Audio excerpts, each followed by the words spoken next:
All right, we are definitely recording. Hey, welcome to episode 49 of Lights Camera Pop. I am one of your hosts, one half of the dynamic duo, which I always like to say. My name's Rich, and with me, as always, Mike, how's everybody doing? how is everybody out there in the land of the pod? Hope everybody's been having a good week. What's been up with you, man? It's been a hot second. Usually we kind of keep some touches throughout the time between the last recording, but I think we did that little bonus one on Thursday, and we just kind of went ghost for a second because we were both working and shit.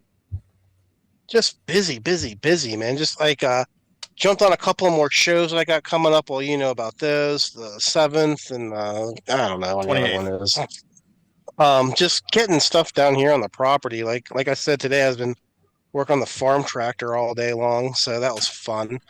Um, Got it running. Still having a hard time with brush hog leveling off, but that's not here nor there. Um, Other than that, I don't know. Just trying to Trying to survive. get through everything. Yeah, Just trying not to jump under the brush hog. That's all. yeah, it's been like a crazy week for me at work.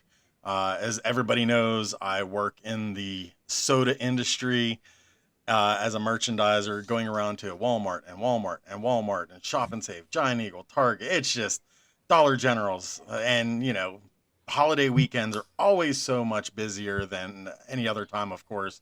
And Memorial Day this weekend has been no exception. It's just been relentless, and I can't keep up.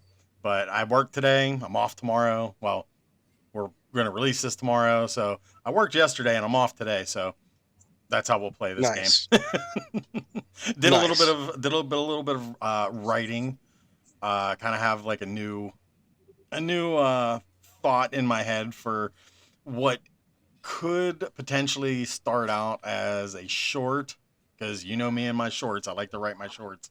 My attention span is wired for shorts at the moment, but I've been reading, and I talked about this before. I've while reading, I've been listening again to the audiobook of Rebel Without a Crew from Robert Rodriguez. And man, is that damn thing inspirational to listen to, especially if you are a writer, a filmmaker, or anything in that you want to do in life. I mean, there's just this book can really set you aside for some stuff. And so, what is starting out to be the first, well, a short may just be the first act in a bigger thing that I'm writing. So, uh, Funny that you say it. I literally just started writing something again today, and I haven't written since I lost all my stuff since my one computer crashed. And but this time I'm actually handwriting it. I'm not putting it in the computer. I am actually handwriting it out. So I'm glad that you say that because like I that's what I do. So usually by the time I get to actually type it on the laptop, it's the final draft because I have a notebook that I just sit there and write everything down. If I need to make changes, go back and erase. I use a pencil Right. and that's it.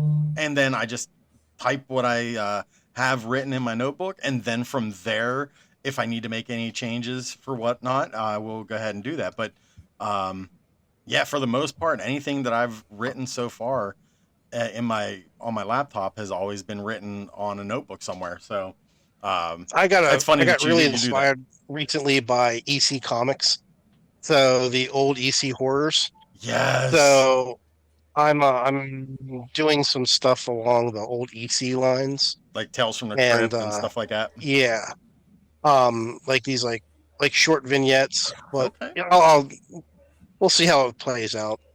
I like that. I like that. I can't wait to see or get to read some of the stuff that you do. I think that's pretty exciting. Um, but yeah, aside from that, that's really that's all been going on. Real Mm, quick, I do want to give a big shout out to Rocco at Greatness Pictures. I've been talking to this cat for a minute, and he is super cool.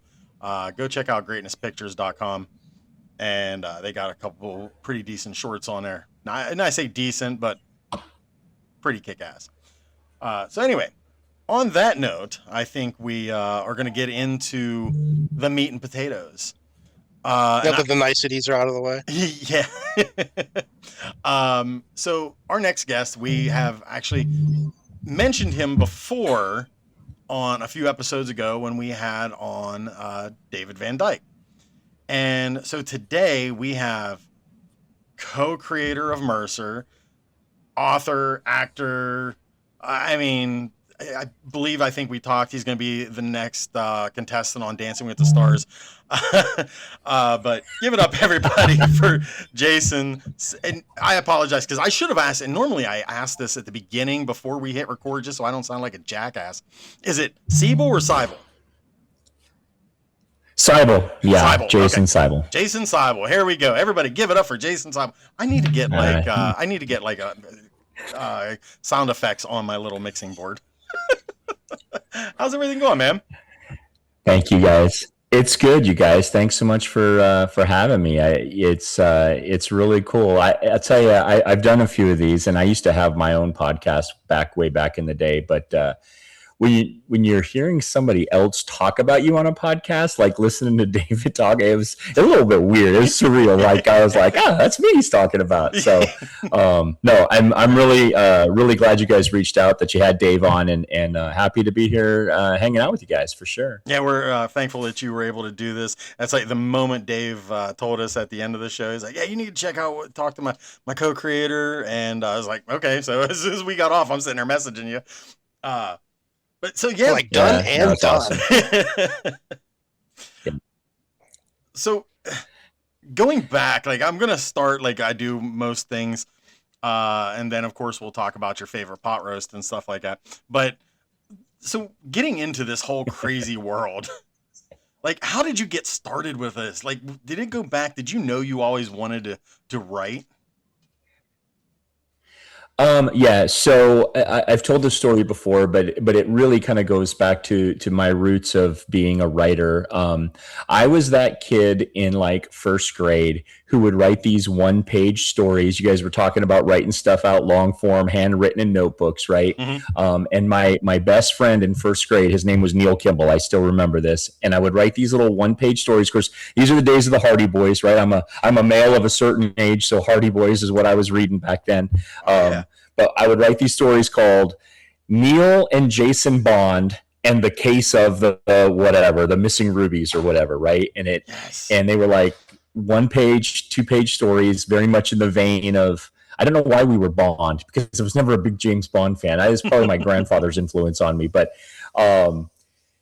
they were very much in the vein of like Indiana Jones, right? But Hardy Boys meets Indiana Jones. And then I would finish the story and I would beg my first grade teacher to let me get up and read the story in front of the class, while all the other kids were probably throwing stuff at me and calling me nerd and everything else. But that's literally where my love for writing and telling stories started. And obviously, like, and Hardy Boys was a big influence. Indiana Jones. Anything else? What other influences have you had throughout that? Dude, so as a kid, do you remember Encyclopedia Brown? Listen, I swear I was gonna ask you about that because when you started like Neil and Jason, I'm like, oh my god, this is gonna be like an Encyclopedia Brown story. I do. So, bro, so check it out. I tried to at one point here in a couple years ago. I tried to track down who has the license for Encyclopedia Brown because I have such a cool, and I'm gonna give this one out for free because I can't get the license.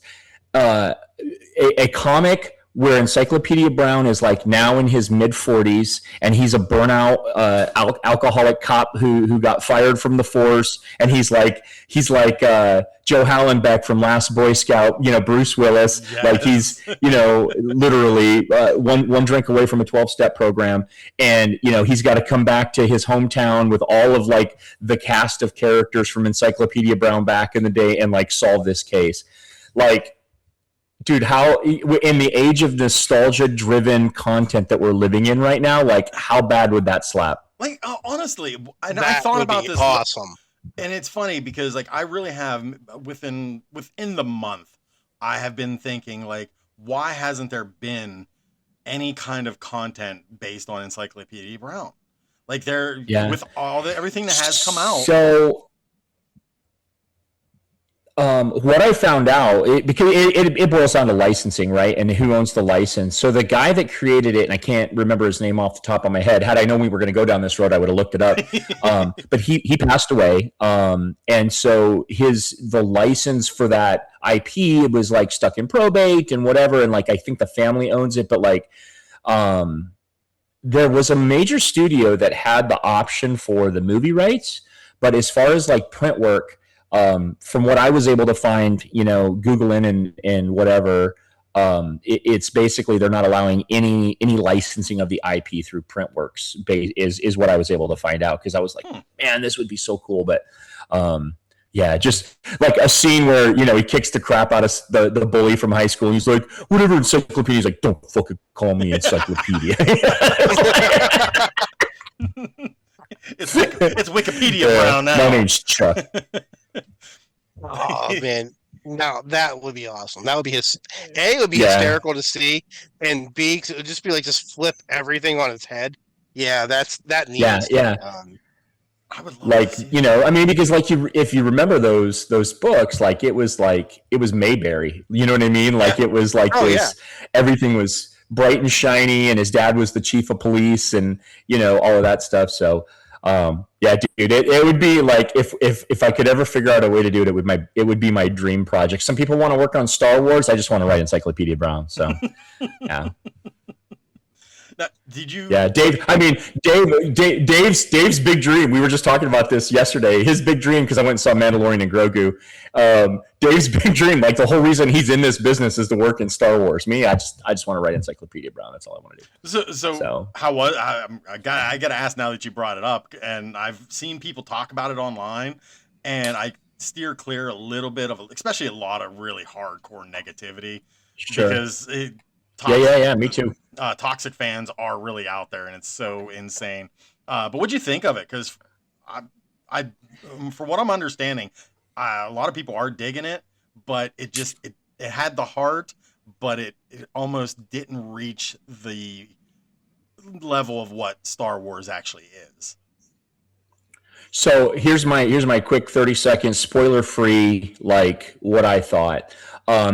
It was a 2-hour episode of Mandalorian. 100%. I'm not really sure why they did a movie instead of doing another season. Neither here nor there. It was done in a way that you could go into it not having watched a single episode of Mandalorian or any of the peripheral shows, and still understood everything that was going on within the story. They did a very good job of giving the exposition and setting up the plot without going, in season 1, episode 3, this happened, but in season 2, episode 6, this happened. Like, there was none of that. It was just kind of into it. It was a great, action-packed with some funny moments, good summer popcorn movie. If you go into it, like, honestly, I put it right on the same line as like Solo, and that's praise for me. I liked Solo. Solo was what I needed Solo to be.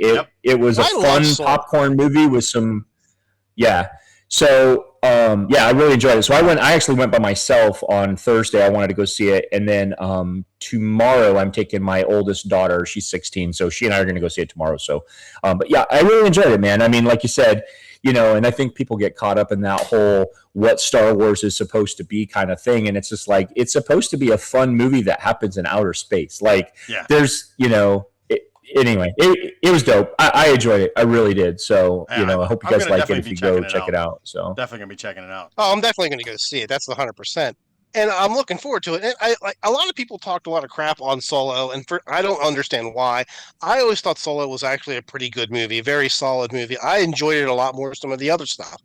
So I think I'll probably like this one a lot. I really think that, like, when those movies came out, that was like around the time that everyone really started to grind on how much hate they had towards Star Wars at that point. I don't know why, but it just like became like the cool thing to do.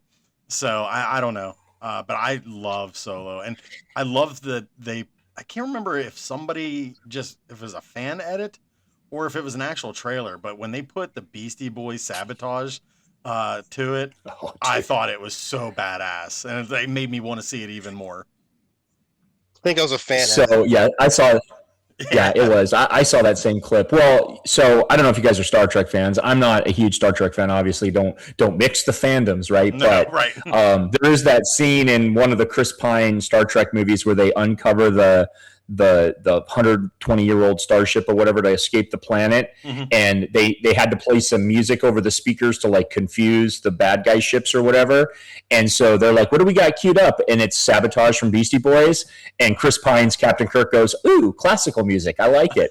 And they're rocking Sabotage as they're blasting. So it fit that kind of mold. But no, and me personally, I think Solo's failure was Solo. That story, I think, was set up for a very episodic TV series versus doing a 2-hour movie.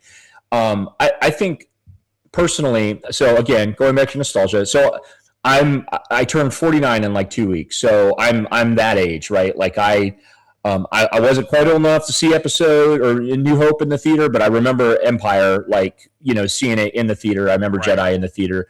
I grew up on MacGyver and the A-Team and freaking Growing Pains and Who's the Boss, like very episodic TV. Yeah. And I think now the way that they do streaming shows where it's one story told in 6, 8, 12 parts, I think it weighs things down. I think that Solo, to me, should have been an episodic TV show where every episode was, the smuggling job of the week with the overarching plot point of like, hey, we're going to meet this dude Jabba the Hutt. You know what I mean? And then season 2 is they're running stuff for Jabba, but it's the smuggling job of the week, and then at the end they have to dump their load and Jabba's pissed. That kind of thing. And Right. I think Solo could have really worked in that format. Even with what's the guy's name? Emmerich that played him. Yeah. So Yeah, but I thought he was good. I thought he was good. I mean, I I felt did like too. he could definitely So, pull off the young Solo. But yeah, yeah. and you'll find throughout this episode that you're on, we will go down rabbit holes and tangents without any turn signals, all stop good. signs, or anything. Bro, I was ADD before ADD was cool, so it's all good. So It's funny because you said about you're turning 49 in a few weeks. I'm gonna be 50 in 6 yeah, months. June 10th. Yeah. I'm gonna be 50 in 6 months. So it's like everything you're describing. Okay. I'm going, man. I'm with you. need to watch I would TV be- Land or something. Yeah. Screw you guys! I'm gonna be 51 in a You're couple gonna of get your months, AARP before us. I know, right? You're gonna get the egg special at Denny's before we do. I'm already retired, man. But so you know what's funny about that though? My brother and I talk. He's 2 years younger than me. We talk about this all the time. Like, think about your parents when they were 50 or 49 or 51, and it like, they weren't talking about stuff from their childhood and comic books and No. Wookiees and Space Raiders. I mean, they were. You know what I mean? Like, it's just so funny. Like, It's the difference in the age group. I mean, so. Oh, yeah. it really Hell no, is. my dad I don't know. was You're only as old as you feel. Yep. my dad was a Philadelphia homicide detective. The last thing he would talk about to me would be a Wookiee.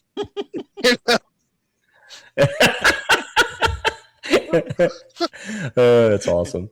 Oh my god. So did you take any courses or anything like after to perfect your writing after you started writing your short stories?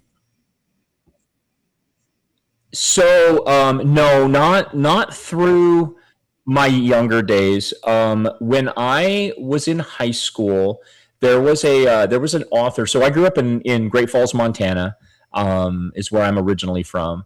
And there was an author. His name was Pete Fromm, and he had a little bit of success as a published author, but he was from my hometown, and so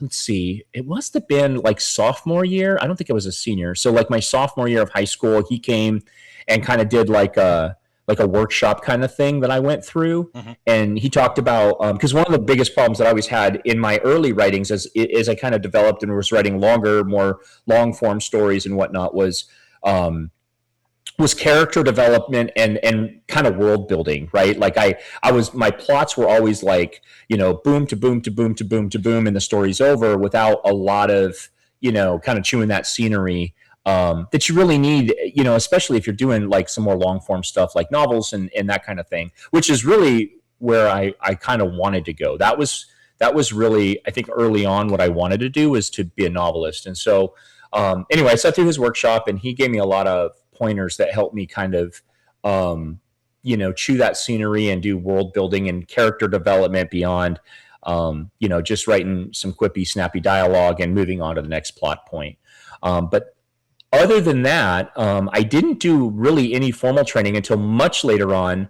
I was working, after I was in the Air Force, I was working on my degree, and originally I wanted to get a degree in English. And so as part of that degree, I took some creative writing classes and stuff and got to do some stuff. In fact, kind of fun fact, the character of Udakarn, who is the evil demon in Mercer, Mm-hmm. and that his human host that he's inhabiting, that concept actually was pulled from a short story that I wrote while I was in that creative writing class. I always liked that idea that I had kind of come up with this kind of serial killer. And in the first issue of Mercer, he's kind of talking to himself and he says, "I've always loved the blood, and the blood has always driven me," and all that stuff. That actually was pulled from a short story that I wrote in that creative writing class. So, it's like kind of, recycling that old idea. But that's it as far as like formal training, or any kind of classes to be a writer. So. And you had can't remember the year. Like, I'm gonna have to go back and look. But you had released a novel as well. I did. So that was my first real like big time undertaking in writing. It was funny. So my wife and I had gone on vacation to Mexico. Some friends of ours were getting married, and so it was just a true vacation sit, at the resort. And I had bought, I'm a big John Grisham fan. I love John Grisham books. And so I bought a couple of John Grisham books, and I just kind of read the books while I was by the pool. And as I was reading them, I was like, I could really do this. And then also, I had just sat on a jury, basically. Even in the military, you get called for jury duty. And so I just sat on a military jury and had gone through that whole thing. And I thought, I'd like to write a kind of a courtroom drama, novel. And the idea that I had for it was that the trial that was happening would be taking place in the present, but we would be learning the facts of the case through flashbacks of the various people that were adjacent to the incident. So, there'd be a chapter where whatever was happening in the trial would be happening. And then the next chapter, we would flash back to whoever that person was on the witness stand, kind of giving their perspective. And so continually, as you go through the story, the perspective is constantly changing of like, okay, well, this person saw this, but this person saw the same thing, but saw it this way, kind of thing. That was kind of the concept of the book. So, but I got up as I was writing that, I had read some stuff that said basically, if you want to be a writer, you have to write. I read, as part of that creative writing class, I read Stephen King's book called On Writing. It's a nonfiction book that Stephen King wrote that talks about being a writer. And one of the big keys in that book is he says, if you want to be a writer, you got to write and make it a habit and do it every day. And so I took that to heart. I got up every morning at like 4:30 a.m., made my coffee, and then forced myself to write 1,500 words, which took me usually right about an hour. And that's how I would start every day. And most of it I kept, some of it I didn't, but I literally wrote every day, 1,500 words every day. And it took me about 6 months, and then I finished the novel. Oh, wow. So yeah, He Said, She Said. And that's available, I saw, on Amazon. So it is. Yep. He Said, She Said. So yeah, the quick kind of elevator pitch of He Said, She Said is it takes place in a college, and the main character, Chance McGovern, is accused of sexually assaulting his friend, and so he's on trial for that sexual assault. She doesn't really remember what happened, and so again, it's a he said, she said, and we're learning the story from the different people that were at this party that saw things in a different manner. And so, yeah, you can pick it up. I mean, it was, like I said, it was my first real attempt at writing, at doing world building, chewing on the scenery, all that kind of stuff. And yeah. So It's like an interesting book. I actually kind of like the concept of it. And so when Yeah. I did see there were some acting credits you had there. So I mean, where was the shift there? Like, was did you just say, I want to try my hand at this as well? So that actually, so I'm in a movie called Iron Ridge, which it was mentioned on another podcast, and they were like, "Well, is this a snuff film?" I assure you, Iron Ridge is not a snuff film. It's so when I was living in Great Falls, I had a friend who his parents owned a convenience store, like a mom and pop kind of corner convenience store. And there was a guy by the name of Stu Brumbaugh who was also from our hometown, but had at like 18 had moved to Hollywood and had his own film production company. And he was trying to, he had a movie that he was trying to option to some studios. And so he wanted to film a scene, which was like a convenience store robbery scene. And he had gone to like a 7-Eleven and a Circle K, and they all were like, well, you got to run it up to corporate and blah, blah, blah. Well, his grandfather drank coffee every morning at this convenience store that my friend's parents owned. And so he went to them and said, I'd like to use your convenience store. This is what I'm doing, blah, blah, blah. And they said, yeah, if you let my friend and his buddy hang out on the set and they're both interested in making film, then, we'll allow it. And so, kind of met Stu and, formed a friendship. And so we got to hang out, and and it was like legit. They had a crane, they had a dolly, they had all the things to make a real movie. It wasn't some dude with a little Sony camcorder, running around and whatever and playing make believe. So that's where that started. And then Stu, the next year, had this movie Iron Ridge that he was trying to make. He was doing it on a very, very small indie budget. And so, I was like assistant to the director on it. I did some stuff. But I also got an acting credit in it. And that it's funny how that happened, because he had actually hired an actor to play the role that I ended up playing. And the guy, something happened, scheduling, I don't remember, but the guy dropped out at the last second. Like, we were ready to shoot the scene. And so, literally he threw me. I played a fish wildlife and like a fish and wildlife captain, and so he's like, here, put this on, and I've got this like uniform shirt on, and it's kind of tight, and he's like, it'll work. And so he's like, here's the script. I had an hour to learn the lines, and he was kind of spoon feeding me, one step away from Jim Henson and the Cookie Monster, feeding me the lines as I'm trying to get through it. But no, it wasn't that bad. But so that was my first film credit. And then actually, what I didn't send you is I ended up later made a short film called Foul Play. Which Stu helped out quite a bit with that, with some equipment and stuff. So it's a great friendship that's lasted. That was 20 years ago. This year we made Iron Ridge and Foul Play in like 2005, 2006, and so. Good friendship that's lasted all through the years. And Stu's still in Hollywood. He still does stuff. He's does a lot of key grip work, a lot of lighting work. But his claim to fame is he worked on John Wick and got to ride. Keanu Reeves let him ride his like $300,000 motorcycle or whatever. He's got a video that he posted that's awesome. of him riding Keanu Reeves' motorcycle. So, Yeah, but yeah, no, I mean that's how it happened. So, yeah, so. But I've done like community theater and stuff like that. So, that acting piece, I like acting. But I think my preference is behind the camera, either as a director or a writer. The acting stuff is fun, but yeah. I talk like I'm a writer or a director, and I'm neither. Well, I'm a writer that hasn't done anything with it. So we'll say it like that. Yeah. But it'll change. That'll change eventually. But I love the fact that you have all these credits and everything, and then still find time to say, you know what, I'm gonna call my buddy and we're gonna create this massive badass comic book.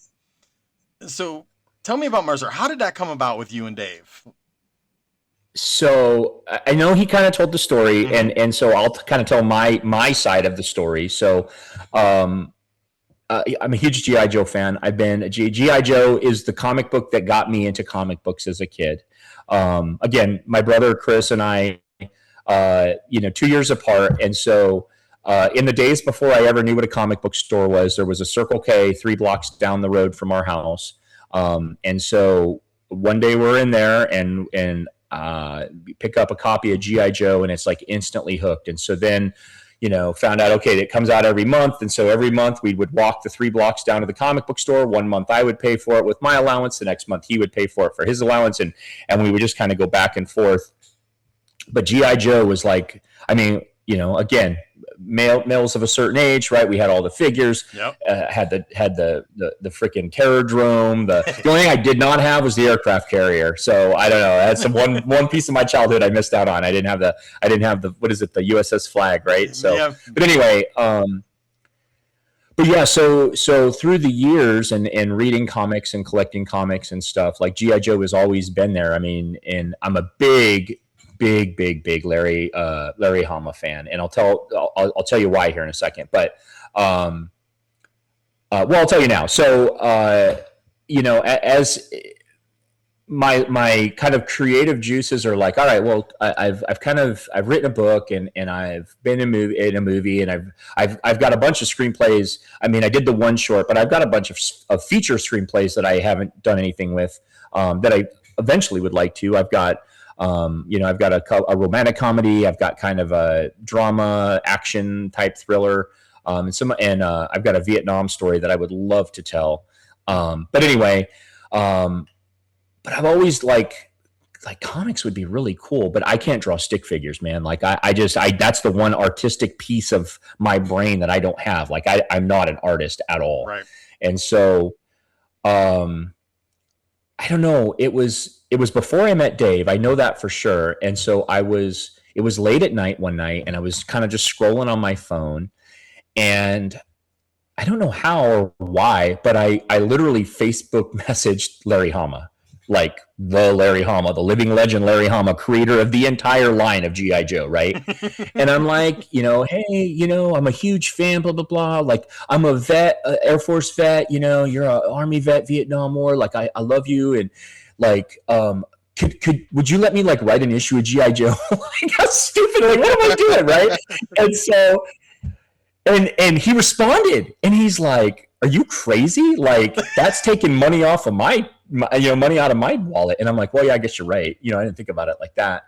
But he's like, I said, well, I just got these ideas, these really good ideas, and he said, "Well, you need to go and make your own thing, and then." And he's like, and you need to find an artist and pay an artist, because anybody that draws for free is not doing you any favors, because you're going to get what you pay for. And you need to create your own thing. And I was like, thanks, Larry Hama. Like, that's what I'm going to do. And so it wasn't long after that, I was on Twitter, and Dave kind of told this story, and the license was kind of in flux. It was leaving IDW. It was eventually going to go to Skybound, Image Skybound. It hadn't been announced yet that it was going to Image Skybound. Nobody really knew. Were they going to reboot it? What they were going to do? And so David had posted a thing on Twitter, X, whatever, and had said, talking about I'd love to draw GI Joe. And I don't know why, because I didn't know him from Adam, and it popped up on my feed. And so I responded to him, and I was like, dude, I would love to write GI Joe. Like I wrote Larry Hama and asked him, and he told me to go F myself. So, he's like, so Dave DM'd me. Now at this point, I had never written a comic script before. I didn't understand comic scripting. I didn't know the format. Spoiler alert, there's not really a standard format for comic scripting, but I didn't even know that at the time. I was definitely going to get into that.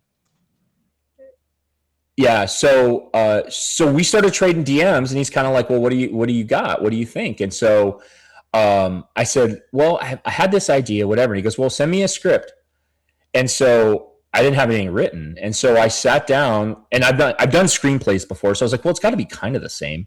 And so I wrote a script for like a reboot of G.I. Joe, a Real American Hero. So now I don't know if you guys are reading the current stuff right now, right? So they've got the Real American Hero universe that's like the nostalgia from the 80s. Mm-hmm. That's still going. Larry Hama's writing it.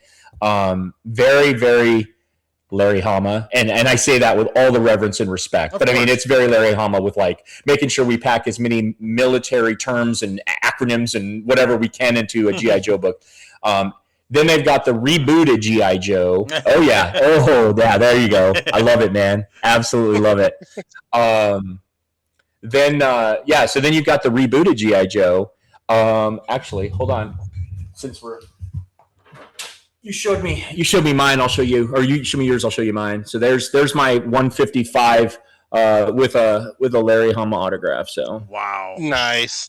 But anyway, but I wrote a story, like a first issue. Like if I was going to reboot G.I. Joe, this is how I would do it.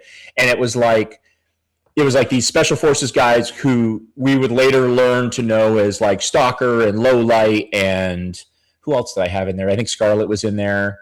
But they were on this special forces team, and they were going in to rescue some of their special forces comrades, and their CIA contact, who we would later know as Snake Eyes, from this prison.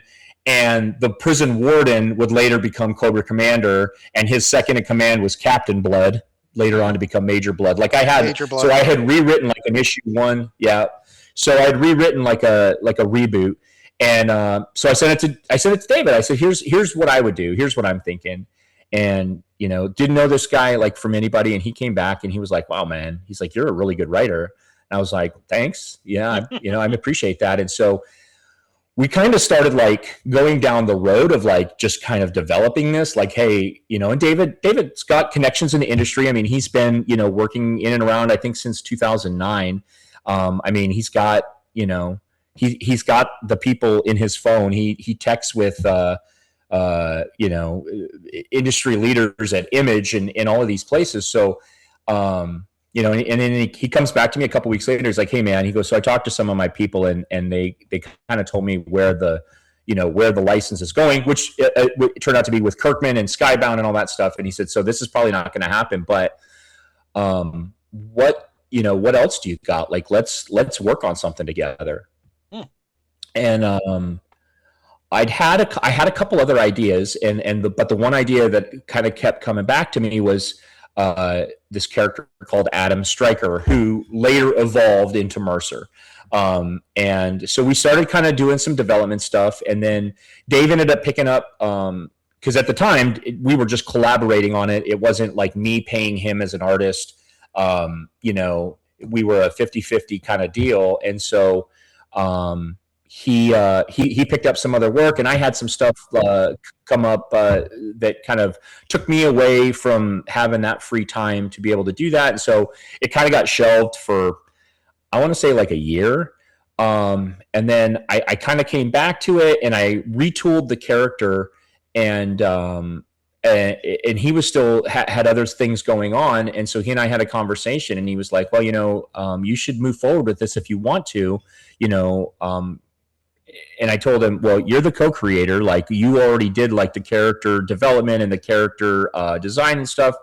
And so what I ended up doing was finding an artist, a European artist, which is who in issues 1 and 2, and then the first 10 pages of issue 3, you'll see did the interior art, and basically, came up with the idea for the 5-story arc, and then started writing the issues. But David was always kind of I don't want to say a silent partner, but he was definitely a mentor for me of like how the business should go and like the things I should be looking at, because I'm not just the writer and the co-creator, but I'm like the editor. I'm also the publisher. I started my own LLC, Alamo City Comics, as my own label to publish this, and so my own website, the whole thing. And so David is kind of in my ear, but in the best way possible, saying sure, like, this is this is what you should be doing. And so as we were going into issue 3, it was clear to me that um, that the artist Raphael, he couldn't maintain the timeline that we wanted to maintain, and so David and I had a conversation about, what would it look like if you came in and finished out issue 3 and then finished out the run through 4 and 5. And we agreed that that was the best way forward, and so that's what we ended up doing. So that's kind of how Mercer happened. But issues 1, 2, and 3 were fully funded through Kickstarter. I ran 3 successful campaigns for the first 3 issues.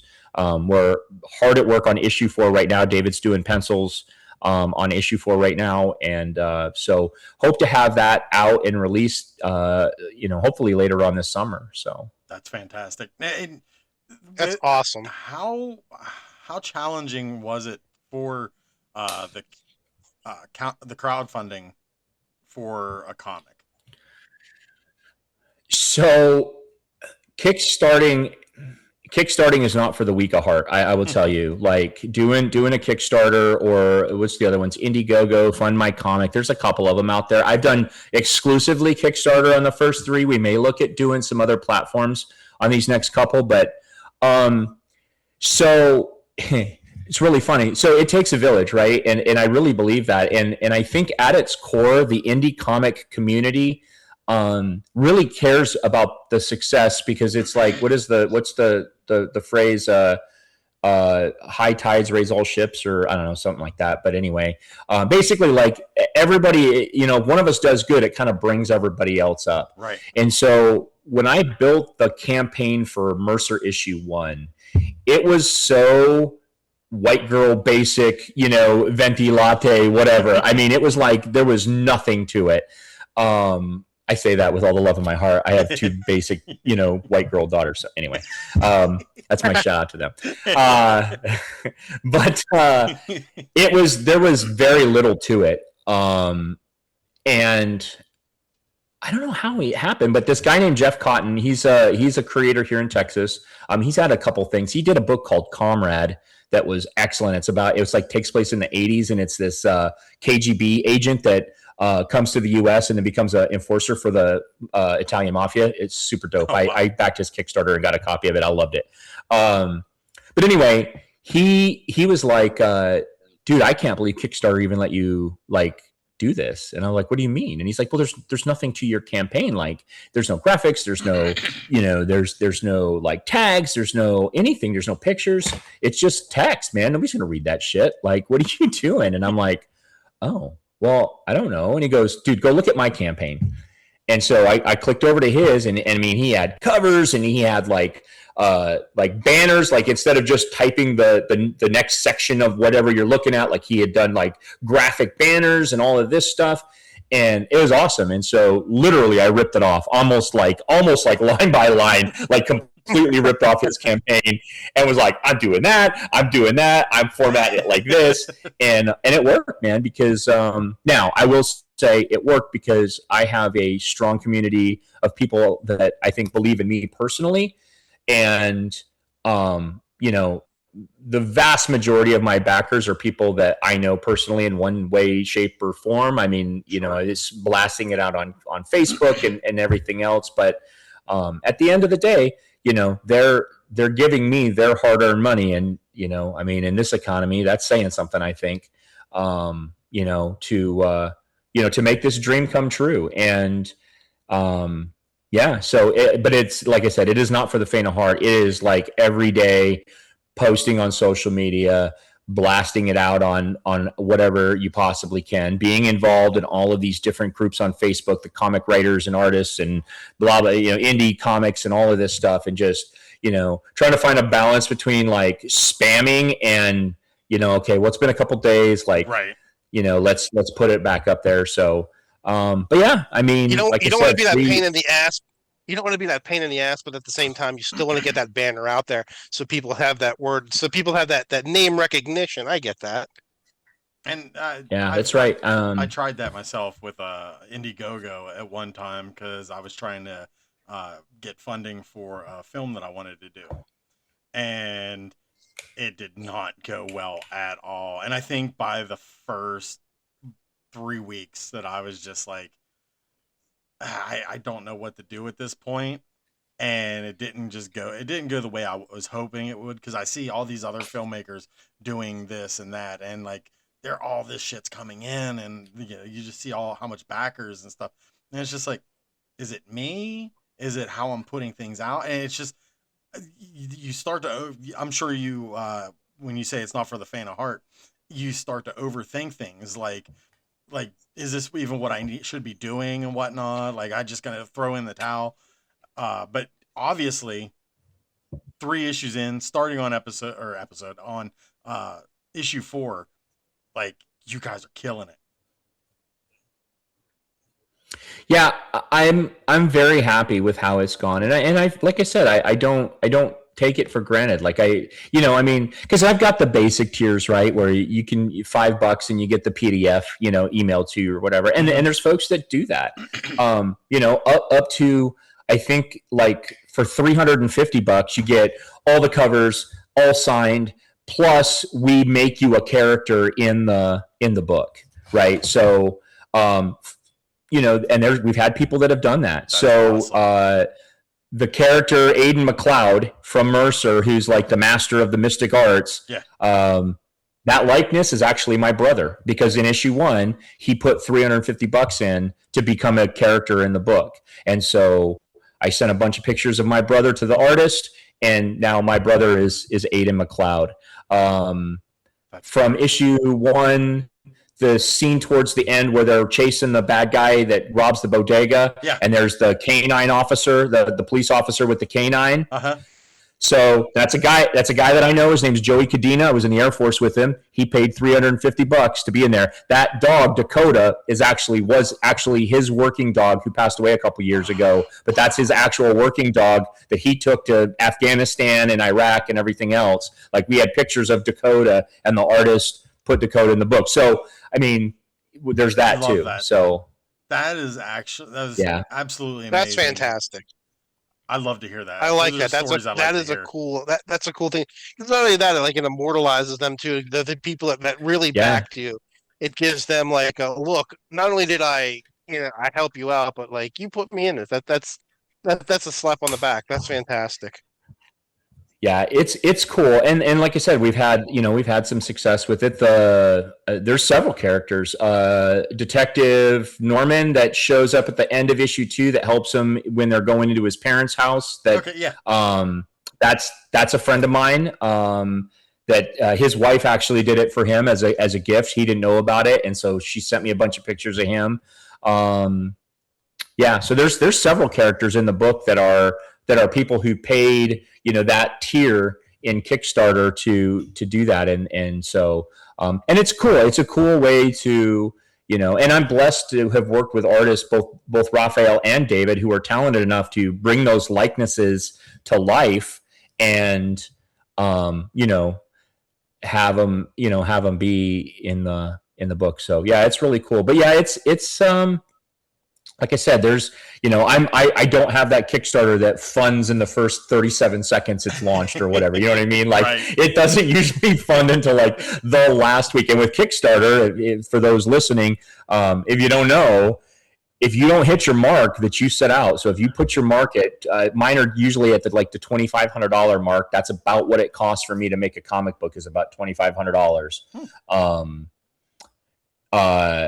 If you don't hit that, then you don't get any of the money. So if you get $249 or $2,499 pledged, and the timer hits 0, you don't get any of that money unless you hit your mark. And so, it can get a little stressful towards the end when you're imagine. Like, Indiegogo, and then you're asking yourself, Indiegogo. So Indiegogo, you'll get it. Whatever you get, you get. Yes. So that's the difference.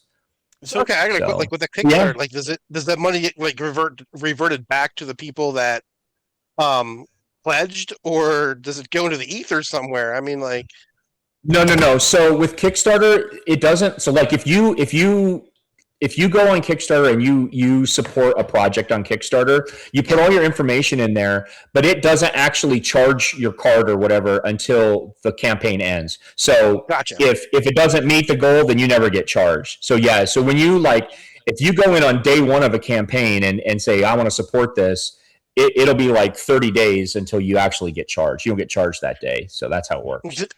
I need. There's if I could speak today for some reason, there's a independent book called Poison Elves that came out years ago by a guy named Drew Hayes, and Drew passed away, and not too long ago they started to do compendium books with leather-bound compendiums, and I always backed the Kickstarts on that, but I never paid any attention to it. I just kind of, it was like one of those things that I always wanted, so I knew it was going to get funded, so that's the only thing I ever backed on Kickstarter, and I just never knew that, like, well, if I don't doesn't I never kind of put two and two together if it didn't fund, if I got my money back or not, because I never really paid much attention to it.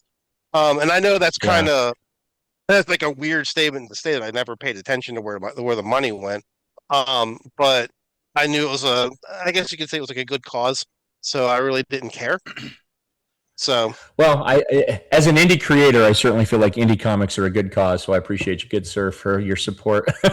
So, one other thing, just I wish I could do more. I honestly wish I could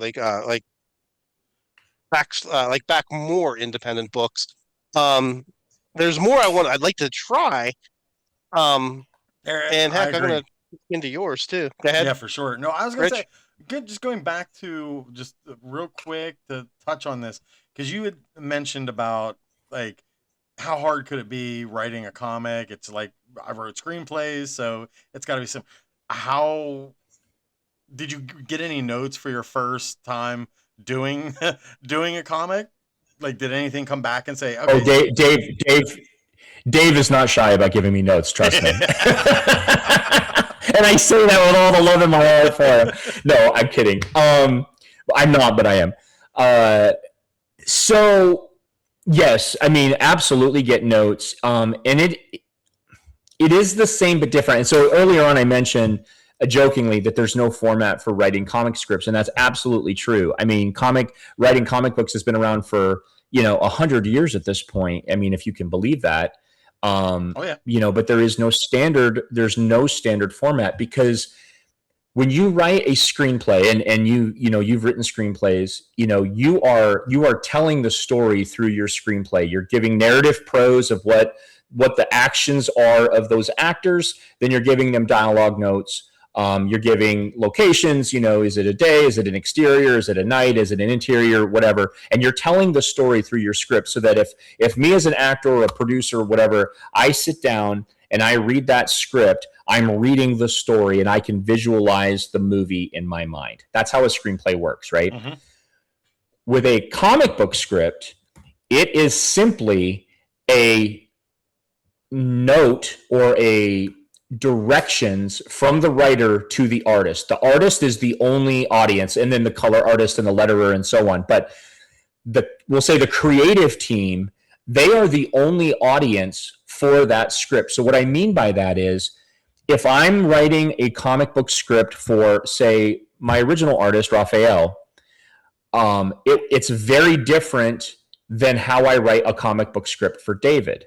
Because with Raphael, I had to be, because for a couple reasons. One, it was how his preferred method to work, but two, because English was not his first language, and so there was a little bit of a language barrier there, and and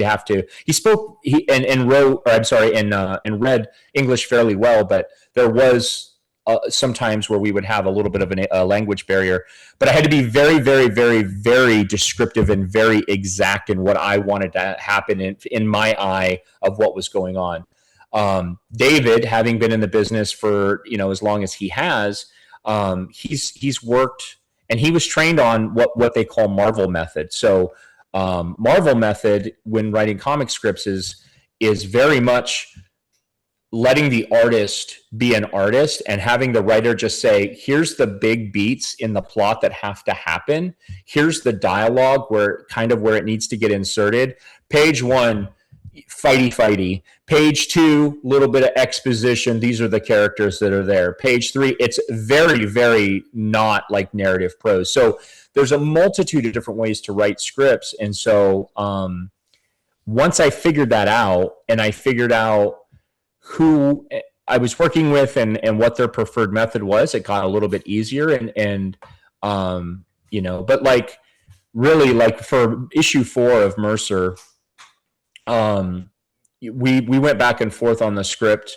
I don't know. I think 5 or 6 drafts. And that was because of notes back and forth with David saying, well, what about this? And what about this? And that's really what, I mean, it's really a collaboration. It's not me saying this is the story and you're going to tell this story and you're going to draw the pictures this way. And that's not what I want, because I mean, the guy's an artist and he knows what's going to look the best on the page. Like, right. And it's usually better than what I had thought, so, anyway, so it is a very different thing. And I've learned, I love Stephanie Phillips. I don't know if you guys track her at all. So she's writing the current run of Daredevil. That Daredevil run so far is so damn good. It's so good. Yeah. So I'm a big Stephanie Phillips fan of her work, but of her as a person and a professional, because I love the transparency that she kind of puts out there with her TikTok videos and stuff. Like this is how I go through things, and she just she seems like such a cool person. She's actually going to be at Fan Expo in Dallas this year. And I live in San Antonio, so Dallas is like 4.5 hours up the road. And I went to Fan Expo last year, so I may try to make the trip up there. I'd love to meet her in person. But yeah, big Stephanie Phillips fan. But yeah, I mean that's the difference, like I said, between like doing a screenplay where there's kind of a set accepted industry format and doing a comic script, like. When I was writing, so Dave mentioned we're working on a book called Starlancer, and we can talk about that too, because that's, I think, going to be our next project after we finish issue 5 of Mercer. When I wrote the first issue of that, and we kind of went back and forth on certain sequences, but Dave goes, well, I'd rather work in Marvel method. And I said, dude, if I put on a page that there needs to be 5 panels and you can tell it in 3, or you think you need 7, do it. I'm not, that's for me to keep track of the story in my head. Right. That's really what that's for. I tried to do it Marvel method for him, but it was just hard for me to really kind of keep track of the story that I was trying to tell through my writing. And he got it. And like I said, and that's why he and I work very well together, because, he's like, yeah, you put 4 panels on this page, but I only need 3 or whatever, or you put a 1-page spread on this panel, but I think it would be better if we broke it up and we did it this way. So yeah, it's cool for sure. Yeah. So real quick, before we start to wind down, what is Starlancer? Tell us about that real quick. So Starlancer is like, sometimes people hate this when you like it's this mixed with this, but it's like, you guys remember Firefly? Absolutely. Yeah. So Starlancer is my Firefly. It's my Star Wars. It's my it's my whatever. It's it's a sci-fi adventure book. Starlancer is the name of the ship. Captain Cale Drake is the hero. He's a veteran of the intergalactic war. The intergalactic empire has just fallen, and the entire galaxy is kind of in chaos. And then he has an AI companion named Ares, who he basically like saved this it's an AI like general, but computer brain, and he put it into like this bio, form. And so his companion is this, but he's very dry and very straightforward. Like, he's no nonsense, and he's kind of the straight man to Cale's, craziness. But in the first issue, they find this alien girl who's he sees that nobody's ever seen before, and all these bounty hunters and these gangsters and these warlords are after this little alien girl because they think that she's the key to unlocking the secrets of the universe or whatever. And Kale and Ares, much to Ares' chagrin, decide to kind of protect her. So that's the first issue is like a double size. I think it's like 44 pages. And so Dave's done a lot of concept work. He actually had some pages penciled before we pivoted back and he started working on Mercer full time. So, but I'm really excited about it because I think that there's a big story to tell there that we could really do, some cool stuff with. And I think that it's, it's a sci-fi story, sure. And, are there ever really truly any original stories left?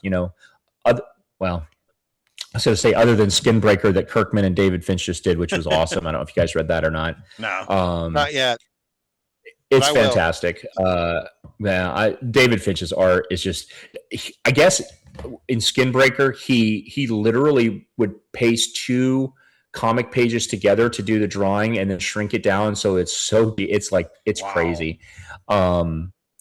But anyway, so that's Starlancer. That'll be, I think that's going to be mine and Dave's next project after Mercer is to jump back into that full time and try to get that rock. And then maybe, I'd like to really pitch it. So the plan with Mercer was Mercer's this first, season 1, if you will, is a 5-issue miniseries, 5-issue story.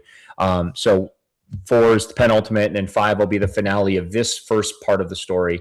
My plan is to collect it into a trade, and then shop it and see if there's any of the actual publishing houses that want to take on the IP for distribution, whether it be Mad Cave or Image or Boom, Dynamite, any of them that will take open submissions. Talking to Dave and some other industry folks, it's a lot easier to get your foot in the door if you have a full finished product. Whereas, if you come in and be like, hey, I've got this great idea for a comic book and I've got 3 pages of art, here, give me money to make my book. But if I've got a full book, you can release it 5 months issue by issue and release a trade that there's a little bit more on the business side of it, that it's a little bit easier. So we'll see what happens. But Starlancer, we'd love to get in people's hands because I think it's really could be a really cool book. So definitely sounds like a lot of fun. It sounds amazing. So I mean, Mike, is there anything you wanna touch on? I'll be dead honest with you guys. I want to apologize because I know I kind of been quiet on today's episode. Rich, I have a really bad fight with insomnia, and I have not slept in days, like more than just a couple of hours in days. So I really, really, really, really apologize. I just have like a kind of like a mental fog on me right now, and I just feel horrible about this. And I was looking forward to this show, but everything just kind of kicked my butt today. So right now, Rich, I'm sorry. No, I really don't have anything to go on. And I feel so utterly devastated about that. Well, you should. But it's normally if you listen, normally I'm really a chatty bastard. At least I didn't put you to sleep. I mean, I feel good about that. And I mean, like, I love this entire conversation, and I loved and Rich, I know you really towed this the whole thing on it. I can't even think straight today. Like, and it hits me real hard at times. And it's just today. It's gotten bad, and I know I'll probably only get about an hour's sleep tonight, and it's awful. Like I hate it. And today I'm just really, really, really, really bad. And I've been so busy with everything that's been going on, in the periphery, that and everything just kind of crashed down on me. And oh my God, I feel like such an asshole. It's like, so now would be a good time to say that we weren't recording this whole time. No. Yeah, really. That's funny. One other thing I'd like to plug, Rich, if you wouldn't mind. No, absolutely. Plug away. So one of the cool things of this journey for me is, doing this all myself and having to pay for it, myself through Kickstarter is like what part of this process can I learn how to do, so I don't have to pay somebody else to do it. Mm-hmm. And so I've really become really good at lettering. At least I think I've become really good at lettering. So I've lettered all the books myself.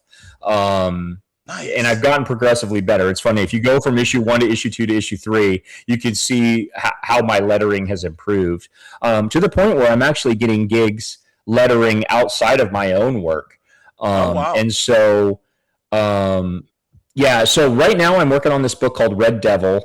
It's going to be coming to Kickstarter, I think, here probably in the next month or so. Written by a guy named Ryan Bird. It's like a World War II superhero team kind of deal. This first Red Devil is kind of the setup of the main character, who's this. He's a Native American Indian and in World War II. But it's been a lot of fun lettering his book and doing that outside. So I just wanted to kind of turn people onto that if they want to watch for that on Kickstarter. Ryan Bird is the writer's name, and the book is called Red Devil. So that's that'll be coming here pretty quick. And my lettering actually got me credits in a Kevin Smith book. So that was pretty cool too. I got to give Dave I got to give Dave a huge shout out for that. That was pretty funny. He called me one night and he says, "Hey man, I need to help me." And I said, "Okay, what's up?" And he's like, "I've been working on this cover for Kevin." And he's like, "I got the cover, but now he wants." So you guys saw the book, right? I think Kevin showed it to you. It's the Quick Stops, Volume 3. Yes. It's That's Kevin Smith Club, and it's like the VHS shelf, right? Mm-hmm. He's like, "I've got all the movies on the shelf, but now Kevin wants titles on them." He's like, "And I just don't have the bandwidth to do this. Can you do it? You can letter." And I'm like, "Well, how does he want the titles?" He goes, "He wants the same exact fonts that were on the original version on these spoof versions." So like, it's not Die Hard, it's Fly Hard. It's not the Blues Brothers, it's the Blunt Brothers, right? So this phone call happens at like 8:00 at night, and he's like, I was like, "Okay, dude, how soon do you need it?" He's like, "Tomorrow." I was like, "Oh, wow. All right, cool." He's like, "Well, you can't do it." I was like, "No, man, I got it." So I was up till 2:00 that morning, and literally I'm on Google, like, what was the font used for Training Day with Denzel Washington? I mean, the information is out there. And so I would get the font and put it into Adobe Illustrator. And so I did the titles on all of the VHS tapes, which was super cool, right? And like, he's like, "Hey man, thanks. You really saved me. This is awesome." So I never expected anything out of it. And so then he calls me up or texts me, I don't know, a couple weeks later. And he says, "Hey man, I'll show you something." So he sends me a screenshot of his text messages back and forth between him and the editor at Dark Horse Comics. And it's like, "Hey, how are we doing the credits on this?" And he said, "Art by David Van Dyke with special lettering assist by Jason Seibel." He goes, "That's what I sent him. We'll see what happens." I'm like, "Dude, that's awesome." Like, I never expected to get credited, like, so cool. But thanks, man. And he goes, "Well, we'll see what happens." So a couple weeks later, I get this just random text from him. "What's your address?" So I sent him my address. I was like, "What's up?" He goes, "Hold on." Sends me a screenshot with the assistant to the editor at Dark Horse saying, "Hey, we're putting together our list of comps for Quick Stop 3. I need Jason Seibel's address. He's credited in the book. He's going to get a comp." I was like, "No way." And he's like, "Yeah." He goes, so then Dave imparting his industry wisdom to me, like, "Don't post about this. Don't text about this. Like, until it's in your hand, don't say anything about it." All right, cool. So couple months go by, and like I get home from work one day, and there's a FedEx package sitting on the table, and it's the book. And I open it up, and right there on that title page is, written by Kevin Smith, cover art by David Van Dyke with special lettering assist by Jason Seibel. I was like, my name is in a Kevin Smith book. Like, dude, it was like so awesome. I need to get this. And that would be so hard to keep it bottled up for so long too. Like, you're just like, it was all over. It was all over social media after that. Yeah. Oh man, yeah, that'd be like a nuclear bomb going off for me. Yeah. I need to get this book. I tell the story. Yeah, I tell the story to give a huge shout out to David, because that's just he's that dude. I mean, David is, I'm so glad that just that chance encounter on Twitter turned into this, not just this partnership and this, team, but this friendship. Never met him face to face, but we text and talk all the time, and just super glad to know him and to be working with him, and just to have, that kind of dude that's like, hey man, I'm working on this thing for Kevin Smith, and he's so nonchalant about it, which just cracks me up. He's like, yeah, I was texting with Kev the other day. I was like, yeah, because you can call him Kev. Yeah, right. But, so I got a package sitting here getting ready to go. I got to mail it out to David. I got some books for him that he's been wanting and everything like that. Yeah. So I got a bunch of stuff that I'm going to send down to him. Hopefully tomorrow. I've been wanting to get to the post office, but as you can tell, everything's just like crashed on me this last week.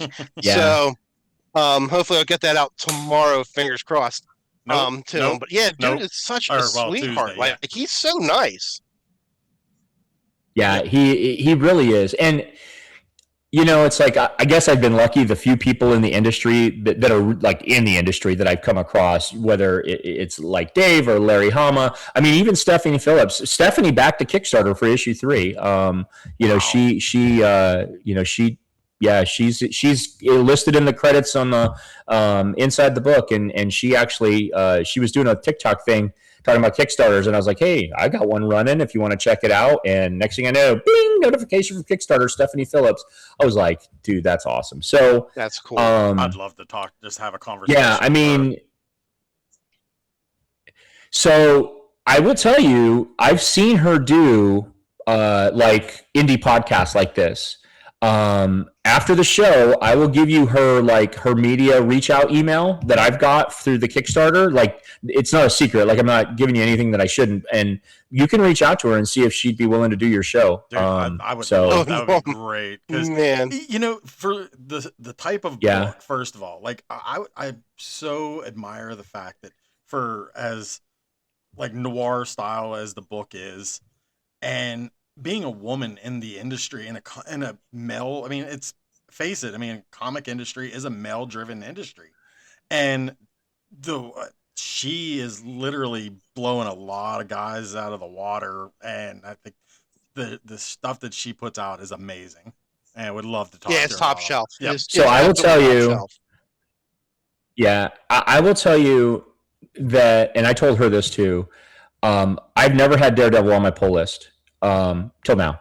So I mean, I'm digging it. I love the first 2 issues. So as you can see, I'm a huge Punisher fan, right? And then I was so excited when David did this cover for Mercer 3. It was the B cover, was the Punisher homage to the miniseries, and it's it's so cool. But yeah, I mean, so Daredevil was always a peripheral character to me through Punisher. I love what she's doing. I love the Matt Murdock law professor kind of take is a little bit different. And no, she's cool. I mean, like I said, and it's, it's good watching folks like that. So like I always tell people when people ask me like, well, I'm getting ready to write my first comic, how should I? And I'm like, you got to take it, what they call the 777 or the thirds model when you're writing a comic book. So, and I think that if more people did it this way, that I think some of the content that's out there would be better. So the thirds model in comic writing is the first third of your book. So they say 777, right? So the first 7 pages should be action. Action getting us into the story. Spider-Man is, beating up the guys that tried to do the bank robbery and chasing them through the streets of New York, whatever. That's the first 7 pages. Then the middle 7 pages is your plot movement and exposition, right? So Spider-Man's, late for his date with Mary Jane, and he's telling us why he's late, and he's got a, report due to Dr. Connors, whatever. That's the middle 7 pages. And then the final 7 pages is action again, getting us to the cliffhanger at the end of the issue to bring us into the next issue. Like, it's not hard. It's literally, it's literally that formulaic, but I feel like a lot of comics nowadays, instead of being 777, it's like 2, 15, and 5, right? It's like 2 pages of action, 15 pages of exposition and boxes with talking heads, and, people talking about their problems and, why mutants should have their own island called Krakoa. Don't get me freaking started. And, and then a couple pages of action at the end. Right. I love the X-Men so much, and I'm not even reading it right now because it just got so bad. Yeah, it's so sad. But anyway, it's been a while since I got into that. But that is some great That's actually a great way to end the show. Some great advice. Jason, honestly, it has been an honor to have you on the show. I'm so We thankful would that you were. absolutely love to have you back at any time, I the next time, any time. I think the next And time we do this, we need to have both you and Dave on at the same time. that So would be great. I appreciate that. Yes, no, I think I'd love that. So let's plan on when we launch the Kickstarter for 4. Yes. Let's do a show with both of us. To promote that launch. I'd love to come back. You guys are awesome. I really enjoyed hanging out and shooting it with you for sure. So Where can everybody find you at? So on Facebook, Alamo City Comics LLC. That's the publisher page for Mercer. You can get a hold of me through there. On Twitter, I'm Jason Seibel 77. What else? Instagram, JF Seibel, JFSEIBEL. I think you tagged it on Instagram earlier, actually. Yep. When we were getting ready to start this, so that's a good spot. So just hope everybody can check out Mercer. Alamo City Comics LLC.com. That's the store. That's my web store. So we've got all issues of Mercer 1, 2, and 3 are for sale. There's some Mercer merch, or what I like to call mercher, that's for sale. We've got Mercer t-shirts. I've got Alamo City Comics hats. And coming soon, I'm actually going to be collabing with a friend of mine who has a 3D printing business. We're going to be offering Mercer 3D printed statues here probably in the next couple months by the summer. So that's awesome. I love it. I'm really looking forward to that. So, Mike, where can everybody find you at, my friend? You can find me at Punk Rock Mike on Instagram. You can also find me at Instagram Oz. What am I? I totally forget now. Nomad _ Nomad _ comics. See how bad Why it do is? I know your Nomad handle better than you? _ comics, and Twitter as Nomad Comics as well. Maybe it's because I put it on the business card. Yeah, I'm just again, guys. QR code. It's. I'm just messing with you. I feel so horrible. Oh, shut up. No. Well, you can find me at Pop Pod Richie, which I still like. I don't know why. Like, I post more as me as opposed to on the Lights Camera Pop Pod page, but here we are. So I need to start being more proactive about putting more stuff out, content on like the actual pages instead of personal. Just because I want this to turn into something more. So I think that needs to start happening. So you can email us as well at lightscamerapoppod@outlook.com. I always have to do that little pause at Outlook. It's like Shatner or something. I don't know. It's the WVCS Power 92 radio days. That 92. Power 92. And oh my God, good times. So Jason, again, thank you so much for joining us. It was amazing to have you on. And it was fantastic. You gave us such insight too on how the back rooms work in the comic book, the seedy back doors of the comic book industry. And again, we would absolutely love to have you, and especially one day when I sleep, so I can actually think and talk and be, I don't know, somewhat cohesive and a human. And I will. I'll do it. I'll post up the links to the book on Amazon. He Said, She Said, as well as Iron Ridge, and I believe that's on Apple TV. So you guys can check all that out. And on that note, thank you everybody for getting your geek on with us, and stay tuned next week for another episode of Lights Camera Pop.